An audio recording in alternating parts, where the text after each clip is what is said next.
गांव की गलियों में होली की धूम मची थी। बच्चे रंगों से खेल रहे थे।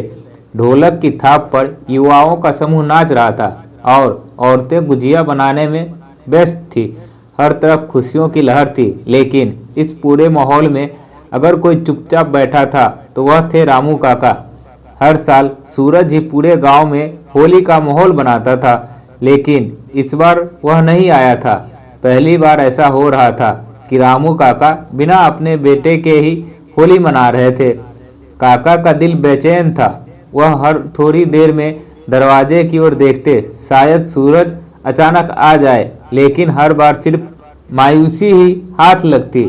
दोपहर में जब काका अपने आंगन में बैठे थे, तभी एक अजनबी लड़का उनके पास आया। उसने चुपचाप एक पत्र उनकी ओर बढ़ाया और बिना कुछ कहे चला गया। रामू काका ने कांपते हाथों से पत्र खोला।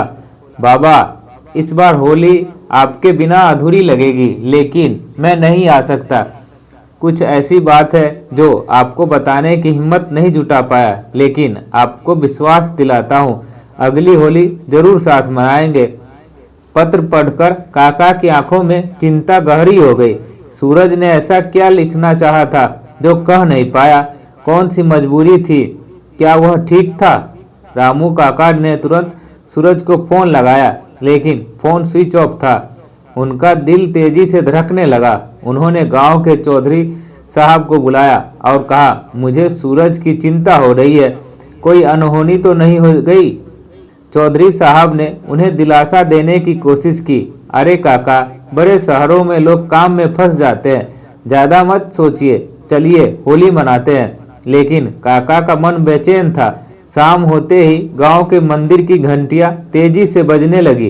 क्या हुआ? काका ने एक आदमी से पूछा। पता नहीं, कोई युवक मंदिर के पास बेहोश पड़ा है, चेहरे में रंग पुता हुआ है, पहचान में भी नहीं आ रहा। रामू काका का दिल तेजी से धड़कने लगा। वह दौड़ते हुए मंदिर पहुंचे। वहां भीड़ जमा थी। उन्होंने जैसे ही युवक का चेहरा साफ किया, उनकी सांसें थम गई। वह सूरज था। सूरज बेटा, यह क्या हुआ? काका ने उसे उठाने की कोशिश की। सूरज की सांसें चल रही थी, लेकिन वह बेहोश था। गांव के कुछ युवक उसे घर ले गए और वैद्य जी को बुलाया। कुछ देर बाद जब सूरज को होश आया तो उसके चेहरे पर दहशत थी। बाबा, मुझसे बहुत बड़ी भूल हो गई। सूरज की आंखों में आंसू झलक पड़े। वह कुछ बोलना चाह रहा था, लेकिन शब्द नहीं निकल रहे थे। रामू काका ने उसका हाथ पकड़कर कहा, बेटा, जो भी हुआ मुझे सच सच बता। सूरज ने धीरे धीरे कहना शुरू किया। बाबा, शहर में मुझे एक बड़ी कंपनी में नौकरी मिली थी, लेकिन मैंने नहीं सोचा था कि यह नौकरी मुझे मुसीबत में डाल देगी। मैंने जिस कंपनी में काम किया वह बाहर से बहुत अच्छी लगती थी, लेकिन अंदर से वह गलत कामों में लिप्त थी। मुझे पता नहीं था, लेकिन उन्होंने मेरे नाम पर कई अवैध सौदे किए। जब मुझे इसका एहसास हुआ और मैंने विरोध किया तो उन्होंने मुझे धमकाना शुरू कर दिया। मैं बहुत डर गया। बाबा, मैं घर आना चाहता था, लेकिन उन्होंने कहा कि अगर मैंने मुंह खोला तो मेरे परिवार को नुकसान पहुंचाएंगे। रामू काका के हाथ कांपने लगे। होली से एक दिन पहले मैंने तय किया कि मुझे भाग जाना चाहिए। मैं चुपचाप ट्रेन में बैठकर गांव के लिए निकल पड़ा, लेकिन स्टेशन पर ही उनके लोग मुझे पहचान गए। उन्होंने मेरा पीछा किया। मैं किसी तरह गांव तक पहुंच गया, लेकिन रास्ते में उन्होंने मुझ पर हमला कर दिया। रामू काका का चेहरा गुस्से से भर गया। कौन थे वो लोग?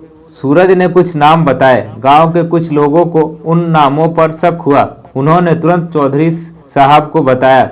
गांव के लोगों ने मिलकर सूरज को न्याय दिलाने का फैसला किया। उन्होंने पुलिस को सूचना दी और जल्द ही सूरज के दुश्मनों को पकड़ लिया गया। अब सूरज पूरी तरह सुरक्षित था। अगले दिन सूरज पूरी तरह ठीक था। गांव के लोगों ने उसका हौसला बढ़ाया। ढोलक बजी, गुलाल उड़ा और रंगों में सजे चेहरे मुस्कान से भर उठे। रामू काका ने सूरज के माथे पर गुलाल लगाया और बोला, होली सिर्फ रंगों का नहीं, अपनों के लौटने का भी त्योहार है। गांव तालियां से गूंज उठा। इस बार होली सिर्फ खुशियों की नहीं, बल्कि बिछड़े अपनों के लौटने का भी देखिए इस दिल छू लेने वाली होली की कहानी सिर्फ टीके आर जोक्स पर। वीडियो को लाइक करें, शेयर करें और चैनल को सब्सक्राइब करें। बेल आइकन दबाएं ताकि ऐसे इमोशनल और सस्पेंस से भरी कहानियाँ आप तक पहुँचते रहे। जय हिंद।